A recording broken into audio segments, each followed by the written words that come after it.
2017 நான் புழல் சிறையில் இருந்தேன். அந்த சமயத்தில் சிறையில் பெரும்பாலான கைதிகள் இவங்க சொல்றாங்க, யார் குற்றவாளின்னு சொல்றாங்களோ அந்த சிறை கைதிகள் உணவு எடுப்பதை தவிர்த்தார்கள். சிறையில் ஒரு பெரிய அமைதி இருந்தது. சிறையில் இன்னும் சொல்ல போனா அவங்க உண்ணாவிரத போராட்டத்தை நடத்தக்கூடிய நிலையில தான் அங்கே சிறை கைதிகளை சென்றார்கள். அவர்கள் இத்தனைக்கு குற்றம் சாட்டப்பட்டவர்கள். ஆனால் தமிழ்நாட்டினுடைய மனசாட்சியை உலுக்கிய சம்பவம் தங்க அனிதா நம்மை விட்டு சென்றது. ஆக நீட் எதிர்ப்பு போராட்டத்தில் நாம் தான் முன்னுக்கு நிற்கிறோம். இப்ப இதுல ஒரு கேள்வி இருக்கிறது. நமக்கு ஒரு தமிழ்நாட்டை பொறுத்த வரைக்கும் எந்த கோரிக்கையிலும் ஒரு தெளிவோடு தான் நம்ம இயங்குவோம். கல்வி அமைச்சர் பதவியை விட்டு விலகணும், தர்மேந்திர பிரதான் பதவி விட்டு விலகணும் என்பதிலே நமக்கு மாற்று கருத்தே கிடையாது. ஏனால் அவர் மேல பல குற்றச்சாட்டுகள் இருக்கின்றன. தமிழ்நாட்டுக்கு கடந்த 3 ஆண்டுகளாக பள்ளி கல்விக்கு தரக்கூடிய கல்வி நிதியை நிறுத்தி வைத்திருக்கிறார் தர்மேந்திர பிரதான். நீ மும்மொழி கொள்கையை ஆதரிச்சாதான் அவனுக்கு பள்ளி கல்விக்கான நிதியை தருவேன் என்று மிரட்டி நம்மளை பிளாக்மெயில் செய்திருக்கக்கூடிய அமைச்சர் தான் தர்மேந்திர பிரதான். அந்த தர்மேந்திர பிரதான் பதவி விலக வேண்டும் என்பதில் நமக்கு ஒரு துளி அளவு கூட மாற்று கருத்து கிடையாது. ஆனால் தர்மேந்திர பிரதான் பதவி விலகினால் இந்த பிரச்சனை தீர்ந்து விடுமா என்கின்ற கேள்வி நாம் அடுத்த கட்டத்தில் நகர்த்த வேண்டியிருக்கிறது. இந்த நபர் போனால் அடுத்த ஒரு நபர் உட்கார்வார். இந்த பாரதிய ஜனதா கட்சி ஆட்சியிலே யாருக்கும் அறிவு இருப்பதாக நமக்கு தெரியவில்லை. இந்த ஆள் போனா இன்னொரு ஆள் உட்கார்ந்துருப்பான். அதுவும் இதே மாதிரி மாட்டுச்சாணியா தான் இருக்கும். எல்லாம் மாட்டுச்சாணியா கொண்டு அமைச்சரா போட்டு நம்ம தலையெழுத்த நாசம் பண்ணிட்டு இருக்காங்க. நம்ம குழந்தைகளுடைய எதிர்காலத்தை நாசம் பண்ணிட்டு இருக்காங்க. அப்ப தர்மேந்திர பிரதான் போயிட்டு இன்னொரு தர்மேந்திர பிரதான் தான் வருவாங்க. அவங்க கட்சியில ஒரு தெளிவான ஆளோ, மக்கள் மேல் அக்கறை கொண்ட ஆளோ, மாணவர்கள் மீது பொறுப்பு கொண்டவர்களோ யாருமே கிடையாது. இப்ப தர்மேந்திர பிரதான் பதவி விலக வேண்டும் என்பது ஒரு அடையாள ரீதியாக நாம் வெற்றி பெற்றோம் என்று சொல்வதற்கான ஒரு முழக்கமாக இருக்கலாம். ஆனால் நிரந்தர தீர்வு என்பது நீட் ரத்து செய்யப்பட வேண்டும், முழுமையாக ரத்து செய்யப்பட வேண்டும். நீட்டை ரத்து செய்கிறது மட்டும்தான் இதற்கான நிரந்தர தீர்வாக இருக்கும். தோழர் அறிவு அவர்கள் பேசும்பொழுது ஒன்று சொன்னாங்க, அவருக்கு நான் பாராட்ட தெரிவிக்க வேண்டும். தமிழ்நாட்டில் அமைதியை முதலில் கலைத்தவர் அவர் தான். நேர களத்தில் இறங்கி அந்த அமைதியை கலைத்து விட்டார். அவரிடம் மாண்புமிகு அமைச்சர் ஆதவ் அர்ஜுனா சொன்னது, இது பாராளுமன்றத்தில் இதை நம்ம தீர்மானமா போட்டு அதை பெரும்பான்மையாக வாக்கெடுப்பில் வெற்றி பெற்றால் தான் இதை ஒரு கான்ஸ்டிடியூஷன் அமெண்ட்மெண்ட் மாதிரி கொண்டு வரும்னு சொன்னதில் உண்மை இல்லை. வெளிப்படையா சொல்லிடுறாரு.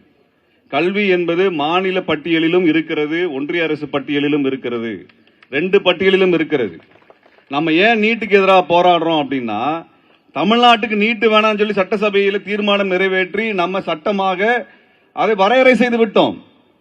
எல்லா கட்சியும் அதற்கு ஆதரவு தெரிவித்து விட்டது, பாரதிய ஜனதா கட்சியை தவிர. ஆனால் இந்த நீட்டு தடுப்பிற்கான சட்ட வரைவுக்கான ஒப்புதலை ஒன்றிய அரசு தரவில்லை, ஆளுநர் தரவில்லை. ஆளுநர் தரணும், ஜனாதிபதியின் ஒப்புதல் பெற வேண்டும், அவ்வளவுதான் விஷயம். 2 பேரும் சட்டவிரோதமாக தடுத்து வைத்திருக்கிறார்கள். ஒரு மாநில அரசு பட்டியலில் இருக்கக்கூடிய ஒரு பொறுப்புல அவங்க போடுற சட்டத்தை தடுத்து வைப்பதற்கு ஆளுநருக்கோ, ஜனாதிபதிக்கோ, ஒன்றிய அமைச்சரவைக்கோ எந்தவித அதிகாரமும் கிடையாது. இன்றைக்கு நீட்டை தமிழ்நாட்டிற்கு விலக்கு கேட்டிருக்கிறோம். இந்தியா முழுவதும் நீ நீட்டு நடத்துறதுக்கு சட்டத்தை நீ கொண்டு வந்திருக்கக்கூடிய சட்டத்தை நீக்குவதற்கு பாராளுமன்றத்தில் நம்ம பேசணும். அதற்கு தீர்மானம் கொண்டு வருவதும் என்பதிலே நம்மால் புரிந்து கொள்ள முடியும். ஆனால் மாண்புமிகு அமைச்சர் என்ன புரிந்து கொள்ள வேண்டும் என்றால், தமிழ்நாட்டிலே எங்களுக்கு விலக்க வேண்டும் என்று நாம் சட்டசபை தீர்மானம் நிறைவேற்றிருக்கிறோம், சட்ட வரைவு கொண்டு வந்திருக்கிறோம். அதற்கு பதில் சொல்ல வேண்டும் ஒன்றிய அரசு. அப்ப இந்த நீட்டுக்கு எதிரான போராட்டம் என்பது ஒன்றிய அளவில் நடக்கக்கூடிய போராட்டத்திலே தனித்துவமான இடத்தில் தமிழ்நாடு இருக்கிறது. எதுவென்றால், தமிழ்நாட்டிற்கான விலக்கு என்னன்னு முதல்ல பதில் சொல்லுங்கடா என்பதுதான் தமிழ்நாட்டில் கேள்வி. 9 வருஷமா அதுதான் போராடிட்டு இருக்கிறோம். நீட்டு வேணாம் சொல்றது நம்ம தான். நீட்டில் நடக்கக்கூடிய குளறுபடிகளை நீக்குங்கள் என்று சொல்லுவதல்ல, நீட்டே குளறுபடி என்று சொல்லுவதுதான் நம்முடைய நிலைப்பாடு. அதான் நம்ம நிலைப்பாடு. அப்ப அந்த நீட் என்பது ஒரு ஸ்கேம், அடிப்படையில் அது ஒரு scam. National testing agency is a scam.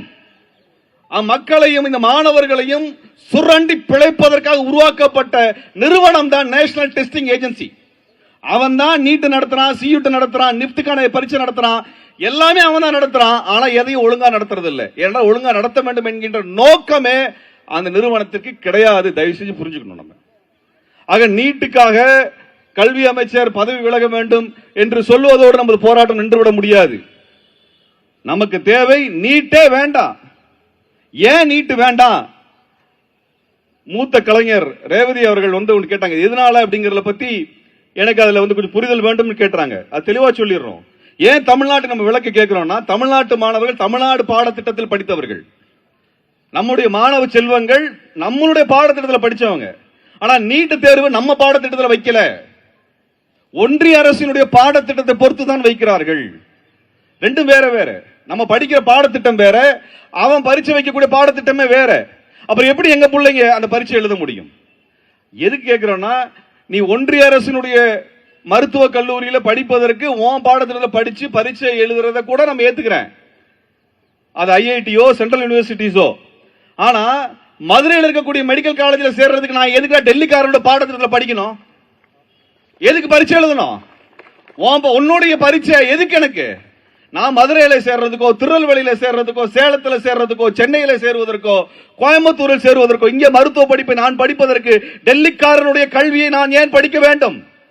ஏன் படிக்கணும்? அதுக்கு தான் நீட்டை வேணாம்னு சொல்றோம்.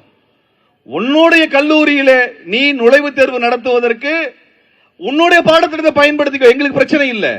ஆனா நாங்க வரிகட்டி நாங்க நடத்தக்கூடிய கல்லூரிகளில், நாங்கள் நடத்தக்கூடிய மருத்துவமனைகளில் நாங்கள் பயிற்சி பெறுவதற்கு எங்க பாடத்திட்டத்தில் தான் நாங்க பரீட்சை எழுதணுமே ஒழிய உன் பாடத்திட்டத்தில் பரீட்சை எழுத வேண்டிய அவசியம் இல்ல.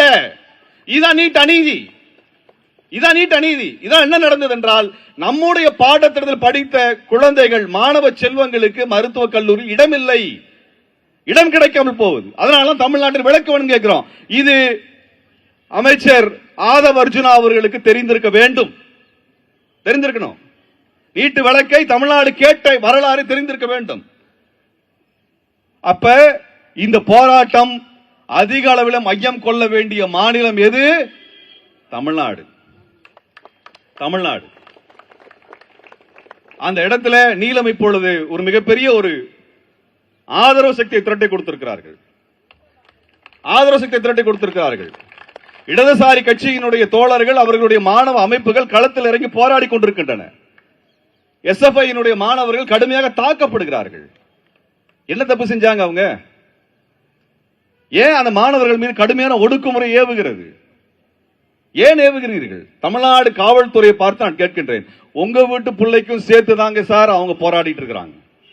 உங்க பிள்ளைங்களும் நீட் எழுதணும். உங்க பிள்ளைங்க நீட் கோச்சிங் அனுப்பணும்னா வருஷத்துக்கு 2 லட்சம் ரூபாய் ஃபீஸ் கட்டணும். கோச்சிங் சென்டருக்கு ஒரு வருஷம் இல்ல 3 வருஷத்துக்கு 6 லட்சம் ரூபாய் நீங்க செலவு பண்ணணும். முடியுமா? இவங்க கொடுக்கிற சம்பளத்துல நீங்க பிள்ளைங்க மருத்துவ படிப்பு படிக்க போக முடியுமா? உங்க பிள்ளைங்க படிக்க போக முடியுமா? இல்ல தமிழ்நாட்டினுடைய காவல்துறை சேர்ந்த அதிகாரிகள் எல்லாம் சேர்ந்து முடிவெடுத்துட்டாங்களா, எங்க பிள்ளைங்களுக்கு டாக்டர் சீட்டே வேண்டாம் முடிவெடுத்தீங்களா சார்? நான் கேட்கிறேன், எங்க டாக்டர் சீட்டே வேண்டாம் முடிவெடுத்துட்டீங்களா? உங்க பிள்ளைங்களை சேர்த்தா சார் அவங்க போடுறாங்க. அதுங்களை போட்டு இழுத்து தர இழுத்து கொண்டு என்ன அவங்க தீவிரவாதியா, பயங்கரவாதியா, ஊழல்வாதியா? யார் அவங்க? உங்க வீட்டு குழந்தைங்க, எங்க வீட்டு குழந்தைங்க. அவங்க எதிர்காலத்திற்காக போராடிட்டு இருக்காங்க. அவங்கள போட்டு இன்னும் ஒரு கிரிமினலை கையாளுற மாதிரி கையாளுறீங்க. இன்னைக்கு மெரினா பூட்டி வச்சுட்டேன்னு சொல்லிட்டாங்க. மெரினால சினிமா படம் போட்டு காமிக்கிறான், அதுக்கெல்லாம் அனுமதி இருக்குது. அப்பெல்லாம் நீதிமன்றத்தோட பிரச்சனை வராது. 5 நிமிடம் ரொம்ப அதிகம் சொல்ல, நான் சீக்கிரம் முடிச்சிடறேன். மெரினால சினிமா படம் போட்டு காமிச்சா ஒரு பிரச்சனையும் வராது. ஃபுட்பால் மேட்ச், கிரிக்கெட் மேட்ச் போட்டா நடுஜாம வரைக்கும் போட்டு காமிச்சா அதெல்லாம் சிக்கலே கிடையாது. நம்மளுக்கு இந்த பரீட்சை வேண்டாம்னு சொல்லி நம்ம மாணவர்கள் அமைதியா போய் உட்காந்தா அதுக்கு மெரினாவை பூட்டுவீங்களா சார்? உலகத்தில் எங்கேயாவது ஒரு பீச்சை பூட்டு போடக்கூடிய நாட்டை பார்த்திருக்கீங்களா? ஒரு அரசாங்கத்தையோ காவல்துறையோ கேள்விப்பட்டிருக்கீங்களா? நம்ம ஊர்ல தான் அந்த 3 கிலோமீட்டர் உலகத்தினுடைய 2வது மிகப்பெரிய கடற்கரையாக இருக்கக்கூடிய மெரினா கடற்கரையை பூட்டிய மிகப்பெரிய பெருமை தமிழ்நாடு காவல்துறைக்கு தான் இருக்கிறது. அதுக்கு தான் இருக்கிறது. உங்களது திறமையை நாங்கள் போட்டிருக்கிறோம்.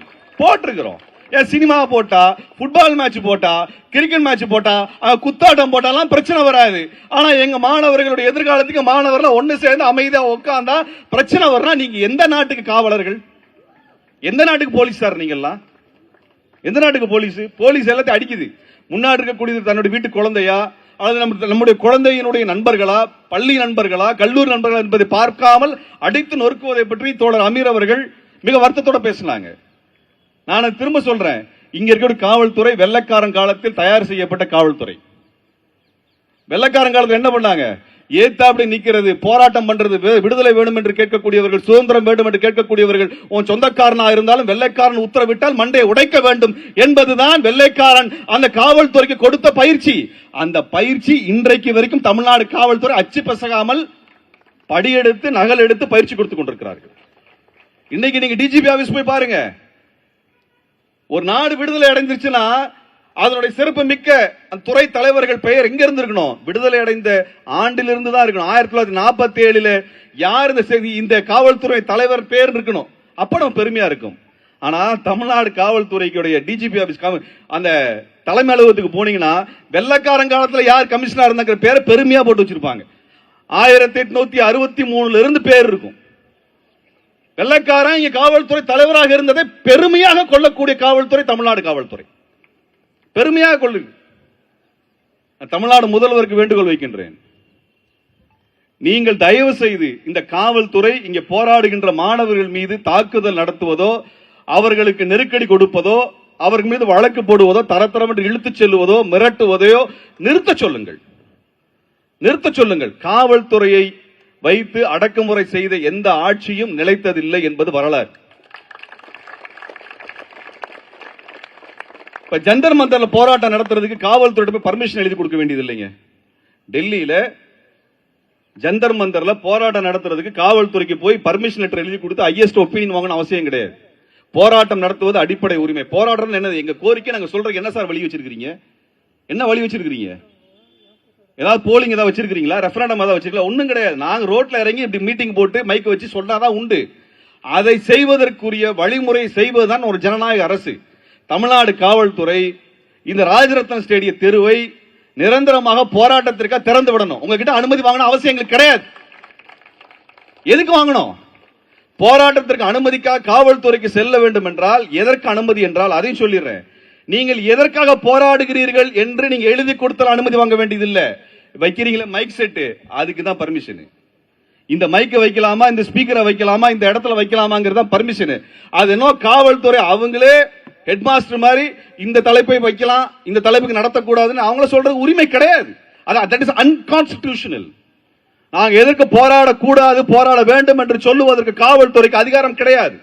சட்ட விதி மீறலை நடந்தால் வழக்கு பதிவு செய்வதற்கு மட்டும்தான். சட்டத்தை பாதுகாக்கிறோம், சட்டத்தை பாதுகாக்கிறோம் சொல்லியே எங்கள் போராட்டத்தை முடக்கினா ஊர் முழுக்க எப்படி சார் கஞ்சா இருக்குது? எப்படி இருக்குது? அத முதல்ல பாருங்க. அதனால காவல்துறை இங்க போராடுவதற்குரிய வாய்ப்புகள் ஏற்படுத்தி கொடுங்க. நாங்க எந்த போய் உடைக்க போறோமா? கடைகளை உடைக்க போறோமா? வீடுகளை இடிக்க போறோமா? அது எங்க கடை, எங்க வீடு, எங்க மக்கள், இது எங்க ஊரு. உங்களை விட நாங்க பாத்துக்கிறோம் சார் அந்த ஊரை நல்லபடியா. அதனால இங்க போராடுகின்ற மாணவர்களுக்கு உரிய பாதுகாப்பை தர வேண்டும். போராடுகின்ற மாணவர்களுக்கு நாம் ஆதரவை தர வேண்டும்.